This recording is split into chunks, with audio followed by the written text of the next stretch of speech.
Ladies and gentlemen, let me take you back about a decade, to a time when I found myself carrying a taser in my purse. It all began when I got my first real job outside of helping my mom and dad with their home business. I was just 18 years old, full of youthful naivety, but I felt a profound sense of financial independence thanks to that job. At least, I did for the first few months, until it turned into something of a nightmare. As you can imagine, Walmart had a pretty massive team, so even after weeks of working there, I still didn't know everyone's name. The staff was constantly changing due to the shift system, which made it even more challenging to keep track of everyone. That's when I met Craig, about 6 weeks into my job. He was around the same age as me and seemed like a nice guy. But what really piqued my interest was the fact that Craig had his own car, which he drove to work regularly. We had a chat in the break room about his car, and I found out he lived in the same rough area as me. We happened to be on the same shift pattern at that time, so he asked if I'd like to get a ride home with him after work. Of course, I agreed, as it was more convenient, cheaper, and faster than taking the bus. For the next few weeks, Craig picked me up before work and dropped me off after. Throughout this time, he was perfectly friendly and never gave off any creepy vibes, neither during the drives nor at work. In fact, he seemed like the model employee, well-liked by everyone. No one had a bad word to say about him during the entire time I worked there. However, one night, after he dropped me off and parked outside my house, he asked if we could talk about something. I agreed, but a sense of unease settled in. I'd always been quite shy about romantic topics, so I felt uncomfortable, sensing where this conversation was heading. I admitted that I didn't have a boyfriend, and that's when the situation took an uncomfortable turn. Craig asked me if I wanted to grab coffee with him when we both had some free time. I agreed, but I stumbled over my words, trying to make it clear that it was only as friends, not a date. I never expected his reaction.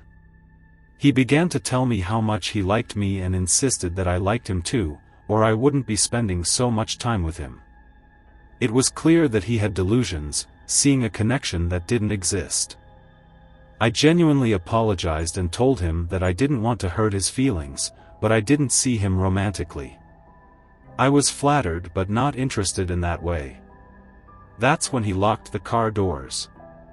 I felt a sinking dread in that moment, realizing that I had completely misjudged the kind of person he was. I tried to open the passenger door, but it wouldn't budge. In a voice trembling with fear, I asked him to unlock the doors. He didn't respond. Instead, he gripped the steering wheel with anger, and I kept asking him to let me out. I apologized repeatedly, begging him to calm down.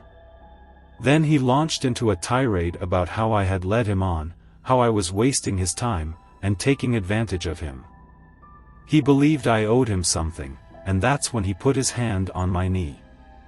I froze. I didn't know how to handle that kind of attention, especially mixed with fear. As his hand crept up my leg, I finally sprang into action. Maybe it was the rush of adrenaline or the desperation to avoid what might happen next. I pushed his hand away, grabbed my phone, and threatened to call the police if he didn't release me. He attempted to snatch my phone, but I slapped him hard enough to rattle his teeth. He still wasn't ready to let me go. He made it clear that no matter what I said or who I told about that night, no one would believe me. He'd deny everything, making people think I was a liar and manipulator. He said I'd already tricked him into giving me a ride home every night, so it wouldn't be a stretch for people to believe I was an attention seeker. Only then did he finally unlock the car doors to let me out. If something like that happened to me today, I'd expose the person without hesitation. But back then, as I mentioned, I was young and naive, and I genuinely believed him when he said that no one would believe my side of the story. I quit Walmart after just 2 more shifts. The place became toxic for me, and I convinced myself that Craig had spread the word about what a terrible person I was, though it sounds irrational. I eventually found part-time work while attending community college, and later, I moved away from my hometown to pursue a degree. But before leaving, I purchased a taser, which I still keep in my purse. I vowed that the next time I encountered someone like Craig, who believed they could treat women that way and get away with it, they'd get the literal shock of their life.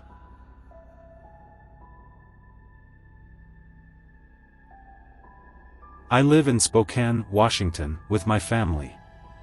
One Friday, after school, my dad picked me and my little brother up and told us we had to head over to the Sprague Walmart to pick up a few odds and ends for the following week. I was excited to get home and start my weekend, but I didn't mind going to Walmart with him since I figured I could persuade him into buying me some extra sweet treats.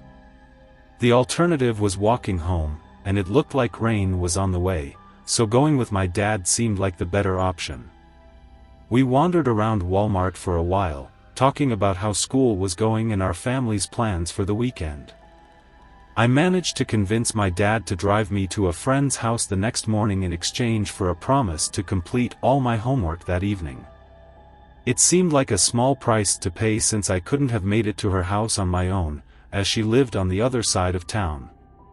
After checking out and loading our purchases into the trunk, we were ready to leave. But as we were driving out of the parking lot, a woman suddenly appeared in front of my dad's car. She was wearing a red and black snapback with red hair sticking out from under it and a t-shirt that said "Love" with the O stylized as a heart. Her clothes weren't dirty, but she looked seriously out of sorts. Her few remaining teeth were yellow and rotten, and her eyes seemed vacant, as if there was nothing behind them. She just kept saying, "This is my car," while pointing at the hood. At first, my dad was polite with her, but I could tell he was losing patience. He told her it was a mistake, and she needed to move out of the way, but she wouldn't budge. She continued to insist that the car was hers. That's when my dad turned to me in the back seat and asked if my phone had enough battery. I confirmed that it did, and he told me to start recording the situation in case we needed evidence for the police. Dad gave the lady one last chance to move, but when she didn't, he lost his temper and began yelling at her to get out of the way. The lady then acted as if she was the victim, saying she just wanted to talk and didn't want violence. But it was clear she was not making sense. My dad asked me to start recording, and it was clear he was ready to escalate the situation. My little brother Max, who was with us, was trembling as he called 911. As my dad was talking to the 911 dispatcher, a guy wearing a dark jacket and short hair, who looked like he could have been a character on Breaking Bad, stepped in front of our car. He, too, claimed that the car was his. It was evident that they were attempting to carjack us, not just some misunderstanding. The guy on the driver's side even reached inside his jacket, as if he might have a weapon. Dad told Max to lock his door, but in the chaos, he forgot to lock his own door. The guy in the dark jacket managed to open Dad's door and repeated the same claim. My dad remained surprisingly polite and tried to shut the door, but the guy continued trying to get inside. The situation was terrifying, and we were surrounded by these people who seemed intent on taking our car. Another guy, with a beard, sunglasses, and a blue hoodie, approached the driver's side. Dad asked Max to lock his door again, and the guy tried to open it, even as my dad screamed at him to get out. The situation became even more chaotic when another person appeared at Max's side, banging on his door. Dad saw an opportunity to escape and started driving, with one of the guys still on the hood of the car. He was on the phone with the 911 dispatcher the whole time, trying not to drive too fast to avoid harming the guy on the hood. Suddenly, a guy on a motorcycle pulled up alongside us, revving his engine and preparing to give chase. He shouted at us to slow down and let the guy off the hood. Dad briefly slowed down, and the guy on the hood, realizing his predicament, rolled off and ran to the sidewalk. The biker stopped following us, and we finally made it home safely, without anyone getting hurt. I was still crying as we pulled up outside our house, and even Max, who is normally very composed, was shaken. Mom was worried and wanted to know what had happened. My dad reassured us, saying, "I'm your father, and I'll always protect you when I can." I have never loved him more than in that moment. Dealing with the police afterward was frustrating, as they insisted it was a misunderstanding. But we knew it was something much more sinister. These people were trying to rob us, using fear and intimidation to get us out of our car. I posted the video online, and some kind people offered to help repair the damage. In the end, it's essential to appreciate the love and protection we have in our families, especially in moments of crisis.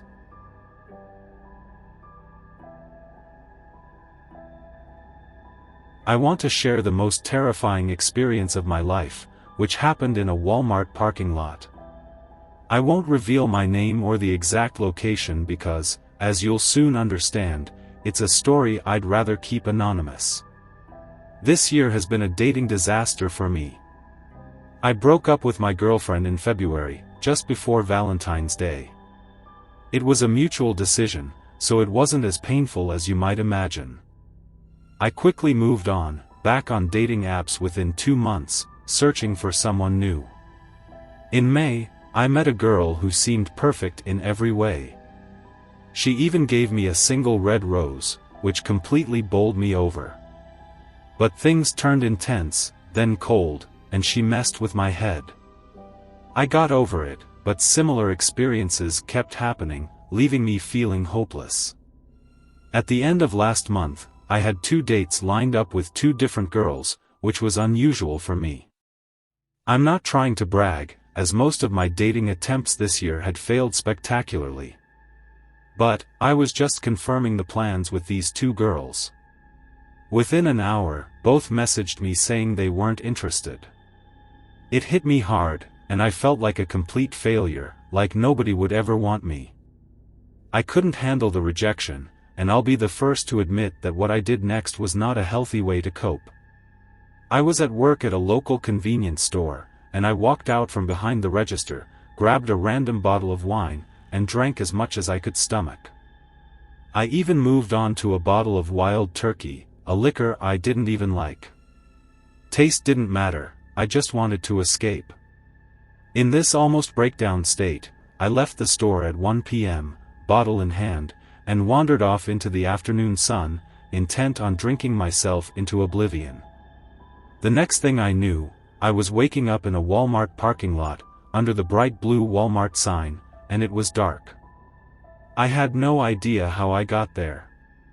My head was spinning, and there was vomit in front of me. I felt incredibly hungry, and I realized my pants were down, or perhaps I'd taken them off. I didn't know. Then, I felt someone tugging at my pants near my knees. I turned to see a homeless-looking guy with his pants down, about to do something I couldn't even bring myself to mention. It was horrifying.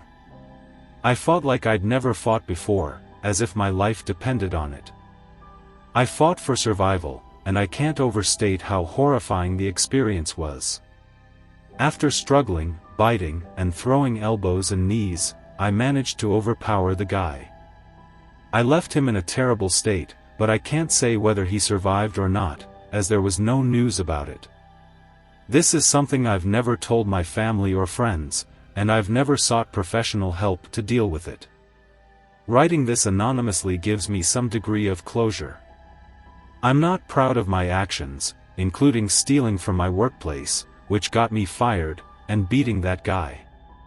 This experience serves as a stark warning to deal with problems in healthier ways and avoid using drugs or alcohol as self-medication, as it only makes situations worse. It's essential to reach out for help and support when dealing with trauma, rather than suffering in silence.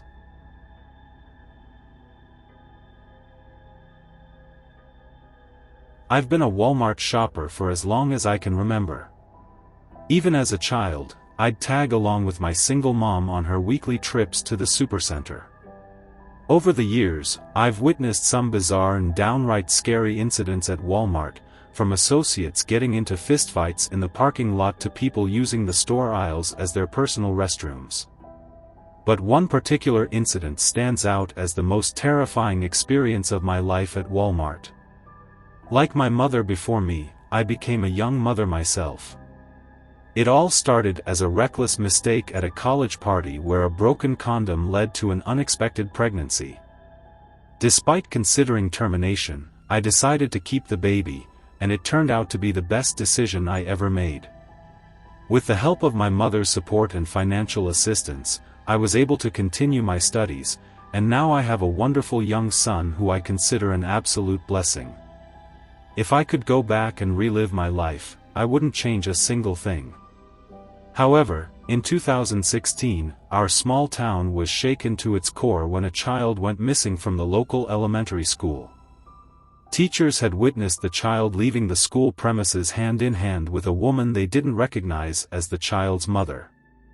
Shockingly, they didn't report it, assuming she was a nanny or a relative. Missing posters flooded our town, candlelight vigils were held, and the grieving mother made a tearful appearance on TV, pleading for any information about her child's whereabouts. But no one came forward. A week later, the child's lifeless body was discovered, buried in a shallow grave in the nearby woods.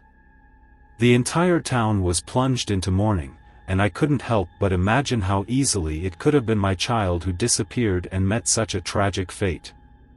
No arrests were made, and the local authorities urged us to report any suspicious behavior immediately. They even provided a list of things to watch out for, like someone shaving who usually had a beard or cars parked in garages instead of on the street. The killer remained at large, and paranoia gripped our town. A few weeks after the incident, I had to take my son with me to the local Walmart for some shopping. My mother wasn't always available to babysit, and back then, I couldn't always afford a sitter. My son had outgrown the baby seat in the shopping cart, so I had to keep a close eye on him while pushing the cart around. If you're a parent, you know the challenge of passing the toy section with a young child in tow. They become like little whirlwinds, darting off in all directions, and you have to wait for their attention span to wane before they'll move on. So, I struck a deal with my son: if he behaved and stayed close while I shopped, we'd visit the toy section when we were done. He agreed, and we continued shopping. About 10 minutes later, I turned around to check on him, and he was gone. Panic surged through me. I retraced my steps, calling his name, expecting to find him just around the corner, captivated by some colorful label. But he wasn't there. I started racing down the aisles, looking left and right, hoping to spot him. Nothing. Panic overtook me, and I couldn't help but recall the recent abduction and murder. I abandoned my shopping cart and began frantically searching, asking anyone I encountered if they'd seen a little boy in a blue sweater. Each person I questioned had the same look of panic and fear in their eyes, understanding the gravity of the situation. With each negative response, my panic deepened. Finally, I made it to customer services, but I struggled to communicate my situation clearly in my distressed state. The staff behind the counter quickly grasped the urgency of the situation and made an announcement over the store's loudspeakers, asking associates to escort a child in a blue sweater to customer service. Time passed, and I feared the worst. I was overwhelmed with the thought that I might lose my child just like the recent tragedy that had haunted our town. But then, a voice cut through the chaos, asking, "Hey ladies, is this your kid?" I looked up and saw a man holding my son's hand, who was silently crying as he walked toward the customer service counter.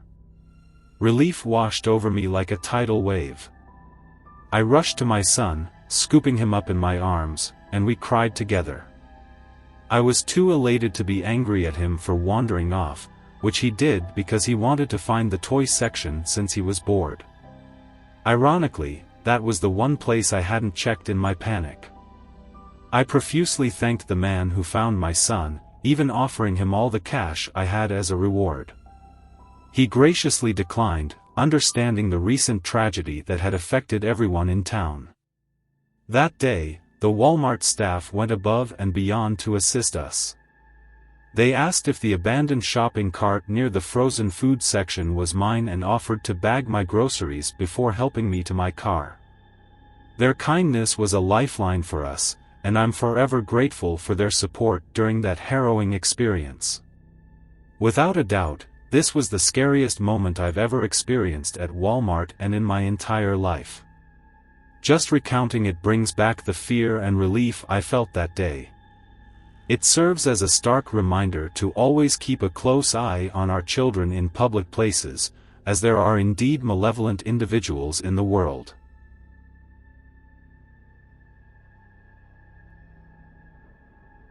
I work at Walmart, and as many of you might know, many of our stores have associates managing the front entrance to ensure that all customers entering the store are wearing masks. The mask mandate came into effect on July 20th, and all of us associates had to attend a mandatory training seminar. The seminar aimed not only to educate us on the reasoning behind the decision but also on how to deal with customers who refuse to comply with the new mask-wearing policy. Management understood that there might be pushback, so they set up a system where each shift would have a different associate working with the usual greeter, whose job was to enforce the new regulation. The idea was that if someone refused to wear a mask when entering the store, it was our job to find a solution to the problem. In reality, it meant politely telling them to wear a mask in the store or leave. We were even authorized to give out free masks to people to eliminate the excuse of not affording one. So, a few days after the mask mandate went into effect, it was my turn to manage the front entrance. I'll admit I was nervous about it, as I had already heard a few horror stories from other associates who'd gotten into arguments with irate customers claiming their rights were being infringed. But, for the first few hours, everything went smoothly. No one had a problem with putting on a mask, and those who had forgotten one or hadn't heard about the enforcement had no issue taking a free mask. Then, just as I thought the whole thing was going to be much easier than anticipated, I spotted a woman pushing a cart towards the front entrance who I could tell was going to be a problem. If there's one thing working with the public had taught me, it's that some people give off a lot of bad energy, and this woman was one of them. So, as expected, when I stopped her and politely told her to wear a mask to shop at Walmart, she started pushing back. After a few minutes of back and forth, she became increasingly confrontational and combative. She tried to barge past me with her shopping cart, and I had no choice but to call security to get her to leave. But before she left, she looked me in the eye and said, "You're gonna be sorry for this, young man. You just wait and see." I figured she was going to attempt to make a complaint to corporate, but I totally didn't expect what happened next. Not long after she left, another man marched up to the front entrance. This guy was actually wearing a face covering, but it was clear he wasn't wearing it to stop the spread. He was wearing it because he didn't want to be identified when he pulled a knife out of his back pocket and put it right up to my throat.